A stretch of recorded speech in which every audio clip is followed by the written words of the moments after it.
একটি পালতোলা জাহাজকে হঠাৎ এক বিশাল জীব ধাক্কা দিল। মূলত সেটি ছিল একটি পালতোলার চেয়েও বড় বিশাল সামুদ্রিক ডাইনোসর প্লেসিওসার।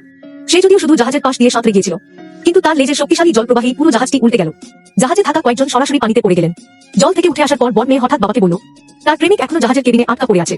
বাবা চিৎকার করে মেয়েদের বললেন ওপরে সাঁতার কাটতে, আর নিজে ছুটে গেলেন কেবিনের দিকে। যখন তরুণটি কেবিনের দরজায় পৌঁছায়, দেখে পুরো কেবিন প্রায় পানিতে ভরে গেছে। শ্বশুর তাকে সঙ্গে সঙ্গে দরজা খুলতে নিষেধ করলেন, বরং পেছনের দিক থেকে জরুরি কিটটা আনতে বললেন। এদিকে দুই মেয়ে খুবই বুদ্ধিমানের মতো উল্টে যাওয়া জাহাজের নিচের দিকটায় উঠে গেছে।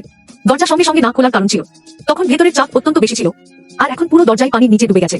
তরুণটি দ্রুত পানিতে ডুব দিল, এক লাথিতে দরজাটি খুলে ফেলল। কিন্তু সে কেবিন থেকে বের হতেই পুরো জাহাজ আবার উল্টে গেল। অপ্রত্যাশিতভাবে জাহাজের মাস্তুল তরুণটিকে আঘাত করল।